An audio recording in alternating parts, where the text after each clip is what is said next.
विधम। तो फिर उनके गुणों का गुणगान करते हुए कि ऐसा अतिथि किसको मिलेगा। तत गुणवदन न अद्य उपादाय पृथक विधम अर्घ्यम च उपानयत क्षिप्रम वाक्यम च इदम उवाचः। और फिर तुरंत उनके लिए अर्घ्य लेकर के आई। अर्घ्य होता है हाथ धोने का जल, पाद्य होता है पैर धोने का जल, और फिर होता है पीने का जल। तो ये वैदिक परंपरा से ये भी पता लग रहा है कि कोरोना वालों ने तो अभी सैनिटाइज करना सिखाया है, और रामायण में तो पहले से ही ये परंपरा है। हमारी वैदिक परंपरा में तो कोई भी अतिथि आएगा तो सबसे पहले उसके पैर धुलवाए जाते हैं, फिर हाथ धुलवाए जाते हैं, और फिर उसको आचमन आदि के लिए जल दिया जाता है। तो ये सैनिटाइज करने की ही प्रक्रिया है, क्योंकि बाहर से आया है ना, तो पैरों में पता नहीं कहाँ कहाँ पैर टिके और कौन कौन से बैक्टीरिया साथ आ गए होंगे, तो उनको घर के बाहर ही धुलवा देते हैं। और ये तो हमने भी देखा गाँव में ना, एक वो घर में वो भर के रखते थे पानी का एक इतना सा वो पात्र सा, जैसे ही कोई बाहर से आए तो पहले उसमें उसको ऐसे करके उससे हाथ धोएंगे। और कुछ घरों में जल रखा होता है बाहर, वहाँ पे तो आएंगे तो पहले पैर धोएंगे फिर अंदर घर में जाते हैं। तो ये केवल कोई रिचुअल नहीं है, ये वैज्ञानिक पद्धति है। तो इसलिए गुह ने भी उनको पहले पैर धोने का जल्दी से लेकर के आई। अर्घ्यम क्षिप्रम च उपानयत, तो जल्दी से उनके लिए अर्घ लेकर के आए और इस प्रकार के वाक्य उनको कहे। और भी चीजें लाई, पृथक विधम उपादाय, और भी अलग अलग चीजें लाई, माने टावल आदि लाए होंगे, साबुन आदि लाए होंगे, साबुन नहीं होगा तो मिट्टी लाए होंगे, बेसन लाए होंगे, कोई भी ऐसी चीज। तो उन सब चीजों को इन्होंने कह दिया पृथक विधम उपादाय अर्घ्यम च उपानयत क्षिप्रम वाक्यम च इदम उवाचः।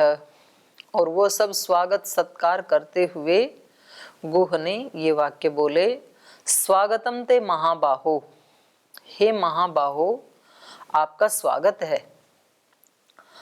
तव इयम अखिला मही, और ये जो मेरी राजधानी है, मेरी नगरी है, ये सारी अखिल मेरी संपत्ति, ये जमीन मही, ये आपकी है। तव इयम, ये सारी आपकी ही है। मैं आपका स्वागत करता हूँ अपनी इस राजधानी में, अपने इस स्थान पे। तो इससे भी क्या होता है, जब किसी आने वाले व्यक्ति का हम स्वागत सत्कार करते हैं, उसको प्रणाम करते हैं, उसको अर्घ्य आदि देते हैं, तो उस व्यक्ति से फिर उसकी भी एक सात्विक वृत्ति बन जाती है, क्योंकि प्रेम स्वागत सब व्यक्तियों को पूरा लगता है, अच्छा लगता है। और यदि ऐसा नहीं करें तो फिर वो थोड़ा सा उसका सात्विकता जो है वो उसका लेवल डाउन आ जाएगा कि देख कैसे लोग हैं ये, आने के बाद पूछते भी नहीं है। तो उससे जो लाभ हमें मिल सकता है वो नहीं मिलेगा। और दूसरा, उस व्यक्ति के आने से हम जो झुकते हैं, तो झुकने से भी व्यक्ति में विनम्रता का भाव आता है। तो दोनों ही तरफ से हमारा फायदा होता है। तो ये जितनी भी हमारी परंपराएं बनाई हैं, ये बहुत अपने अंदर वैज्ञानिकता को लिए हुए हैं। अब ये इतनी भारत की तो जो वो रही है परंपरा, वो बहुत रिसर्च की रही है। और ये बीच में जितने भी फिर आक्रमणकारी आए, गुलामी की इतनी लंबी एक अवधि चली, उसमें सब रिसर्च बंद हो गई। रिसर्च बंद हो गए, उसकी महत्ता बंद हो गई, तो फिर वो व्यवहार काल में भी नहीं आई, वो विद्याएं व्यवहार में नहीं आई, इसलिए वो लुप्त हो गई। आपको पता है कितनी बड़ी बड़ी विद्याएं हमारे पास आज भी हैं, मतलब इतना नुकसान होने के बाद नालंदा आदि में, जैसे अपनी प्राण विद्या है, फिर अपनी व्याकरण विद्या है, दर्शन विद्या है, और भी वेद की अनेक अनेक वेद विद्याएं हैं। तो वो सब समाज में लुप्त क्यों हो गई? इतनी महान विद्याएं थी, लुप्त क्यों हुई वो? उनके लुप्त होने का कारण एक ही है, एक तो उनके ऊपर अनुसंधान नहीं हुए, और अनुसंधान होने के बाद ही कोई व्यक्ति किसी चीज को स्वीकार करता है, ये मनुष्य का स्वभाव है। जैसे आज सुबह सुबह शिविर में श्रद्धेय स्वामी जी महाराज ने उनको बुलाया था, डॉक्टर अनुराग जी को, शायद पहले भी 2-3 दिन से बुला रहे हैं, ऐसे उन्होंने बताया था। तो अब वो इतना डिटेल में बताते हैं कि हमने मेधाक्वाथ के ऊपर, मेधावटी के ऊपर हमने ऐसे ऐसे रिसर्च किया, उनको पहले हमने जो जानवर हैं उनको स्ट्रेस दिया। स्ट्रेस देने के लिए क्या करते हैं, उनके नापसंद के सारे काम, जब उनको भूख लगती तो खाना नहीं देते, प्यास लगती है तो पानी नहीं देते, देते हैं तो पूरा नहीं देते हैं, उनके सामने कोई ऐसी चीज रख करके और उनको वहां जाने से रोकते हैं, फिर उनको कभी हल्का सा पिंच कर देते हैं, मतलब कुछ ना कुछ उसको 10-15 दिन सताते हैं, और सताते हैं तो वो व्यक्ति डिप्रेशन में चला जाता, वो आत्मा मतलब, तो वो प्राणी भी डिप्रेशन में चले गए।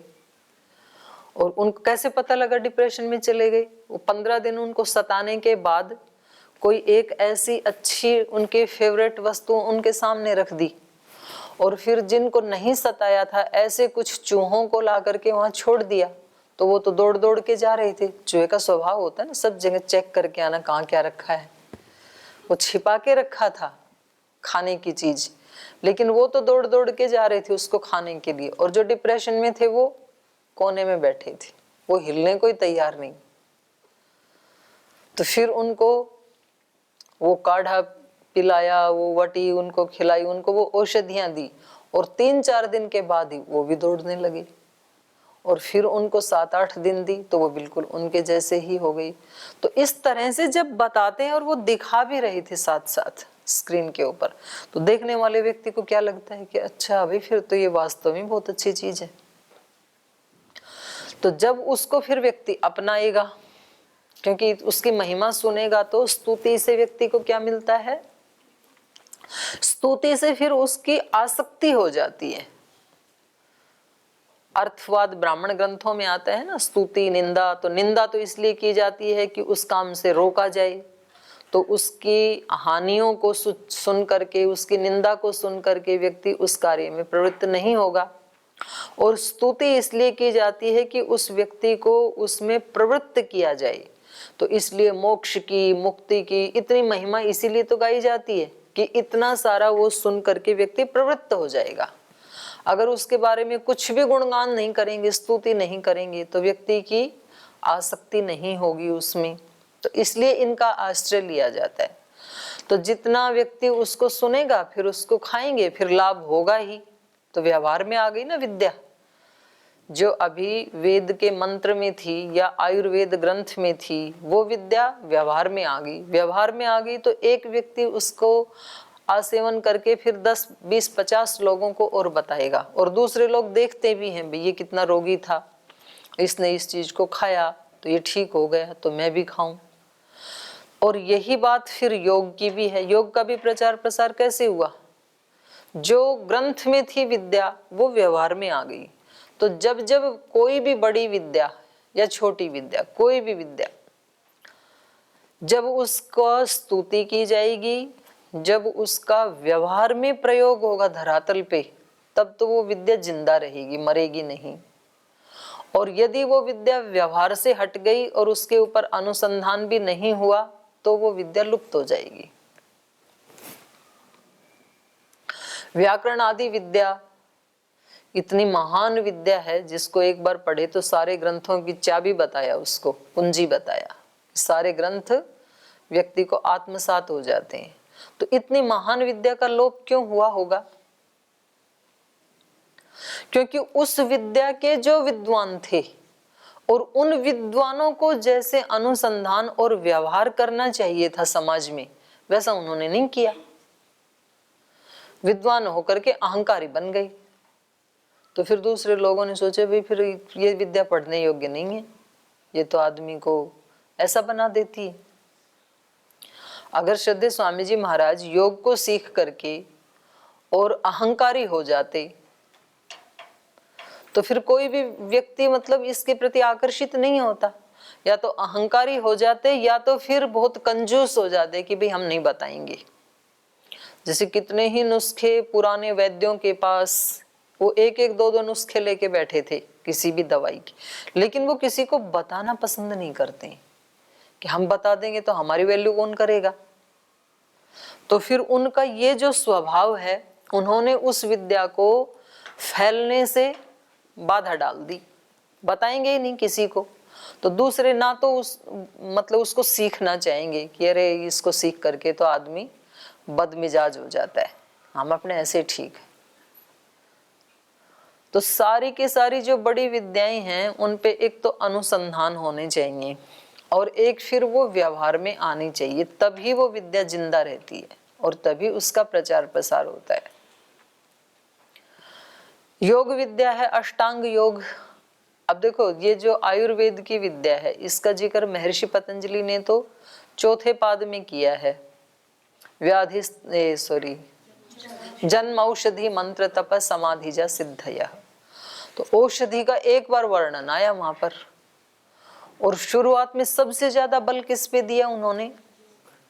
विचार के ऊपर दिया, योग के ऊपर। योग में भी सबसे ज्यादा विचार के ऊपर, चित्त के ऊपर, भावनाओं के ऊपर, क्योंकि सारा का सारा सिस्टम वहां से एक्टिवेट होता है, विचार से और भाव से। हम जो भी करते हैं, हम धन कमाते हैं, हम विद्या पढ़ते हैं, हम कोई खेल प्रतियोगिता में भाग लेते हैं, हम किसी भी फील्ड में जाते हैं, आज तक का जो मनुष्य का इतिहास है, जितनी भी ऊंचाइयों को, किसी भी क्षेत्र की ऊंचाइयों को उसने छुआ, तो वो उस सब का सेंट्रल पॉइंट जो है वो चित्त है, विचार है। वहीं से ही तो एक्टिवेट होती है सारी चीजें। कोई योगी भी बना तो किधर से बना? शुरुआत तो चित्त से ही हुई ना। उसकी सात्विक वृत्तियां, सात्विक भावनाएं, विशुद्ध भावनाएं, पवित्र भावनाएं, सेवा की भावनाएं, समर्पण की भावनाएं, श्रद्धा की भावनाएं, यही तो सारी मिलकर के किसी व्यक्ति को योगी बनाती हैं। तो क्योंकि अब ऐसा योग के ऊपर रिसर्च नहीं हुआ, अनुसंधान नहीं हुए। एक ग्रुप के ऊपर 10-20 दिन, महीने भर का भी यदि अनुसंधान किया जाए, ऐसे यंत्र हों कि जब इस व्यक्ति ने ये शास्त्र आदि पढ़ना शुरू नहीं किया था तब इसकी स्थिति, इसको पढ़ने के बाद इसकी स्थिति, और जो इसने पढ़ा है उसका इसने अनुष्ठान भी किया, वैसा जिया भी, अहिंसा सत्य अस्तेय आदि का पालन व्यवहार काल में करता है ये व्यक्ति। आसन का इसने अभ्यास किया आधा घंटा 1 घंटा। शरीर के स्थिर होने से क्या प्रभाव पड़ता है मन के ऊपर। फिर प्राणायाम का भी इसने अभ्यास किया है, फिर धारणा का अभ्यास किया, फिर ध्यान, और फिर 1 महीने के बाद इस व्यक्ति को किसी मशीन से इसके एनर्जी लेवल को मापा जाए और वो फिर हमारे सामने आई कि तो चमत्कार हो गया। केवल विचार को, भाव को, व्यवहार को, अष्टांग योग का पालन करने से इतने चमत्कारिक रिजल्ट आते हैं क्या? तो फिर हर व्यक्ति वैसा करने लगेगा, हर व्यक्ति वैसा करने लगेगा, तो फिर से वो विद्या फैल जाएगी। क्योंकि जितने लोगों के पास, जितने ज्यादा लोग अधिक मिलकर के किसी विद्या का प्रचार प्रसार करते हैं, गुणगान करते हैं, उतना ही फिर वो प्रसिद्ध हो जाती है और नहीं तो लुप्त हो जाती है। अगर तो आयुर्वेद का रिसर्च सेंटर नहीं होता अपने पास पतंजलि में, और अगर तो इन सब औषधियों की जो लगभग 100 औषधियां 2 साल में ही बनाई, उनका हमें पता नहीं चलता। अब तो श्रद्धेय स्वामी जी महाराज बता रहे थे कि अपने को यहाँ एक ऐसी मशीन है कि उसमें कोई भी औषधि या कोई दवाई उसमें डालें तो वो 15-20 मिनट में बता देती है कि इसमें क्या क्या औषधीय गुण हैं। जैसे गिलोय में ही आज सुबह वो बता रहे थे कि लगभग 250 गुण हैं अकेले गिलोय में। अब ये जिसको पता लग जाए वो जरूर गिलोय पिएगा, जिसको पता नहीं लगे तो बोल ठीक है ये रोगियों के लिए होती, किसी के कहीं दर्द दुर्द हो तो पी लेंगे, नहीं तो ऐसे एलोवेरा का किसी को पता लग जाए। अगर ये रिसर्च सेंटर नहीं होता तो हमें भी इन औषधियों के गुणों का पता नहीं होता, ना इतनी औषधियां बनती, ना इतने लोगों को फायदा होता, ना आयुर्वेद का स्वाभिमान बढ़ता, ना उसका गौरव बढ़ता। ऐसे ही लुप्त हो जाता, ऐसे ही हो ही रहा था, आगे भी हो जाता। योग इतने लोगों ने किया, ठीक है कोई मशीन तो नहीं है, लेकिन व्यक्ति को खुद तो अनुभूति होती है ना कि भाई योग करने से पहले मेरा वजन इतना था, मेरे को स्ट्रेस था, मेरे को ये बीमारी थी, इतने दिन से मैंने योग किया, मैं बिल्कुल ठीक हो गया। तो ठीक है मशीन नहीं है तो भी व्यक्ति को खुद तो पता लगता ही है कम से कम। तो उन व्यक्तियों ने एक दूसरे तीसरे चौथे को बताया तो एकदम से प्रचार प्रसार हो गया। तो वास्तव में कोई विद्या जिंदा तब ही होती है जब वो व्यवहार में उतरती है। जो हम पढ़ते हैं वैसा ही हम सोचें, वैसा ही भावना रखें, वैसा ही कर्म करने की कोशिश करें, ये ही सबसे अच्छा तरीका है दूसरे को बदलने का। केवल भाषण से कभी भी ना देश बदलेगा, ना दुनिया बदलेगी, ना मानवता बदलेगी, खुद भी नहीं बदलेगा व्यक्ति, दूसरों की तो बात ही छोड़ो। हमारी ये भावना होती है ना कि भाई हम कुछ थोड़ा सीखेंगे, फिर हम जाकर के प्रचार प्रसार करेंगे, भाषण करेंगे। कितने भी भाषण दे लो, सुनेगा कौन? आप तो दोगे, लेकिन जब आपने ही नहीं सुना अपने भाषण को, आप ही नहीं बदले, तो दूसरा आपके भाषण को सुन के बदल जाएगा, ये आशा करना ही व्यर्थ है। तो बदलेगा कब व्यक्ति?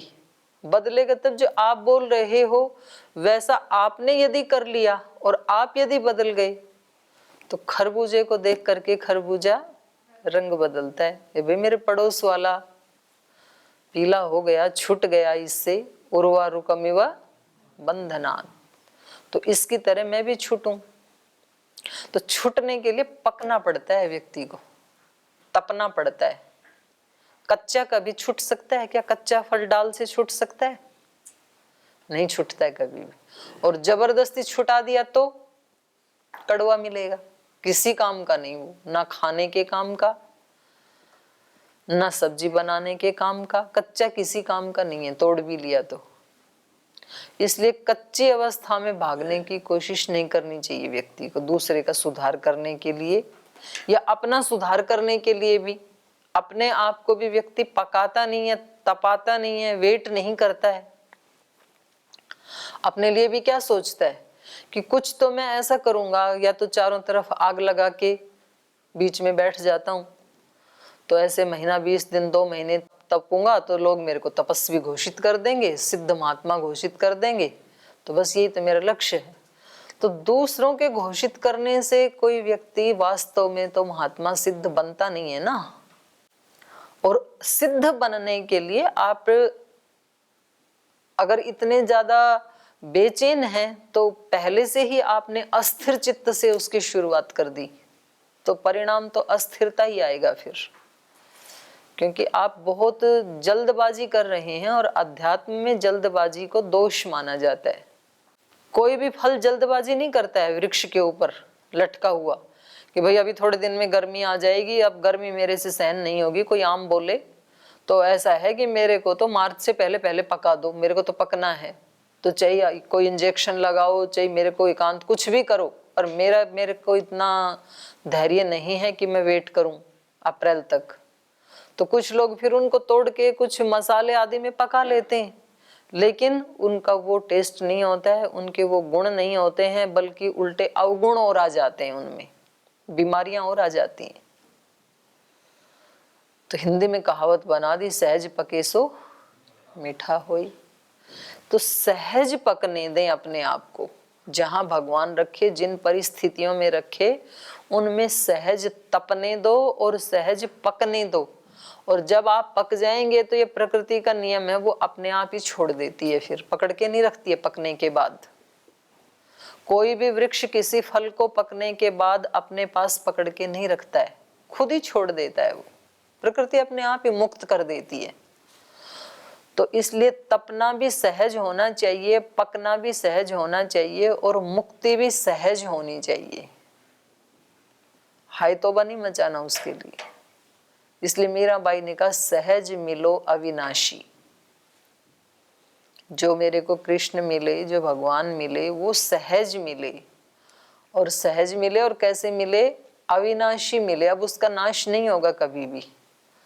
तो चीजें सहज मिलेंगी अपने को, बस उसमें हम लगे रहें। तो ये किसी भी विद्या का, मैं ये बता रही थी कि लोप तब हो जाता है जब वो एक तो उस पे अनुसंधान नहीं होते हैं और दूसरा वो व्यवहार में नहीं उतरती है। विद्वान अपनी विद्या को अपने व्यवहार में यदि उतार लें तो हर व्यक्ति विद्वान बनना चाहेगा। फिर आकर्षण पैदा हो जाएगा ना उसके व्यवहार को देख के। योग विद्या को स्वामी जी महाराज ने अपने जीवन में उतार लिया तो हर व्यक्ति योगी बनना चाहता है। अब मुझे हम भी यही करना चाहते हैं। आपने कैसे योग विद्या से, प्राणायाम से कैसे विस्तार किया इतना पतंजलि का, तो हम भी करना चाहते हैं। हर व्यक्ति बनना चाहता है। फिर तो यहाँ पर ये अनेक प्रकार के उनके लिए वस्तुएं लेकर के आए, अर्घ्य आदि लेकर के आए और उन्होंने कहा कि ये सब आपका ही है। तो ये एक विज्ञान है। अतिथि जब घर में आता है उसके साथ ऐसा व्यवहार किया जाता है तो हमारे सारे पापों का क्षय हो जाता है और पुण्यों का संचय हो जाता है। तो ये पुण्य कोई ऐसी चीज नहीं है, मतलब पुण्य का मतलब यही है कि हमारा मन प्रसन्न हो, हमारे भाव उच्च कोटि के हों, विचार उच्च कोटि, यही तो पुण्य है। और पुण्य क्या होता है? और ये तो बायो प्रोडक्ट है।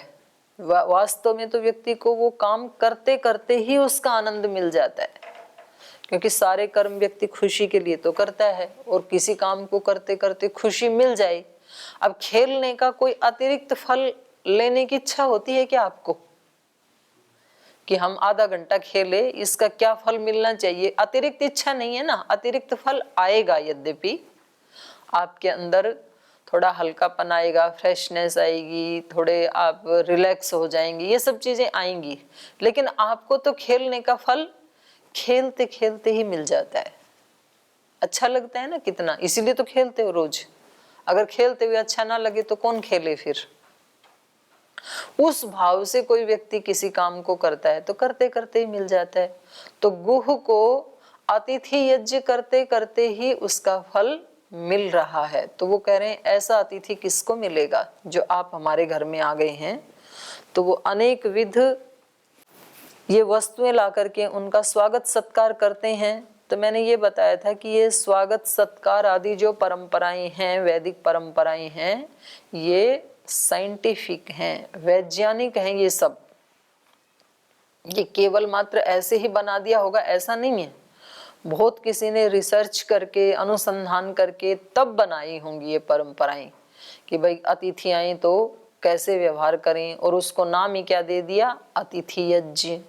माता पिता की सेवा शुश्रूषा करने से कैसे व्यक्ति के जीवन में खुशहाली, सुख, समृद्धि आती है, इसलिए उसको एक नाम ही दे दिया पितृयज्ञ।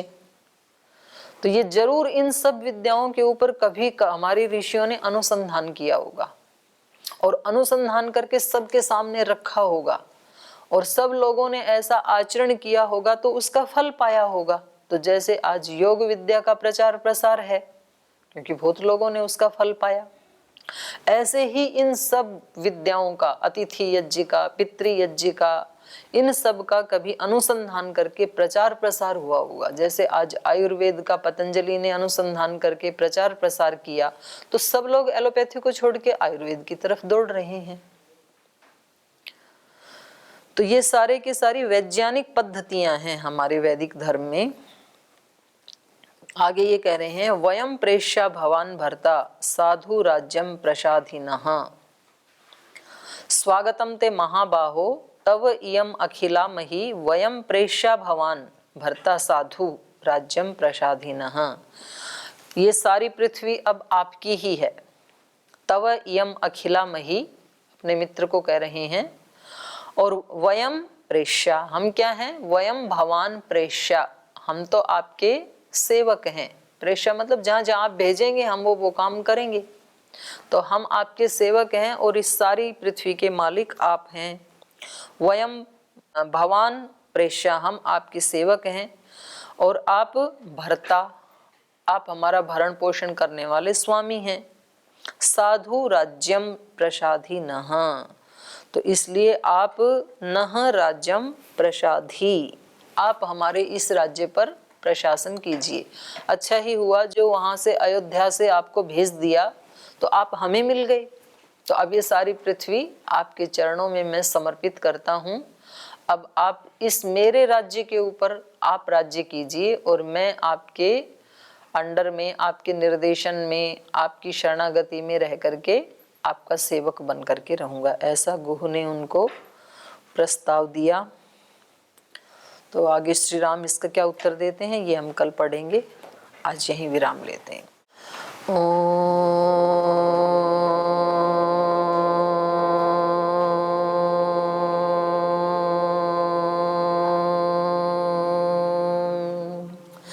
शांति शांति शांति। श्री गुरुभ्यो नमः। हरि के नाते से सब नाते, इससे सभी सुहाते। हरि के नाते से सब नाते, इससे सभी सुहाते। किससे वैर करेंगे प्यारे, विविध रूप धर आते। किससे वैर करेंगे प्यारे, विविध रूप धर आते। स्वार्थ बिना जो सबकी सेवा करते नहीं आघाते। स्वार्थ बिना जो सबकी सेवा करते नहीं आघाते। पर दुख दुखी सुखी पर सुख में, वो जन हरि को भाते। पर दुख दुखी सुखी पर सुख में, वो जन हरि को भाते। हरि के नाते से सब नाते, इससे सभी सुहाते। किससे वैर करेंगे प्यारे, विविध रूप धर आते। विविध रूप धर आते। विविध रूप धर आते। ओम श्री गुरुभ्यो नमः।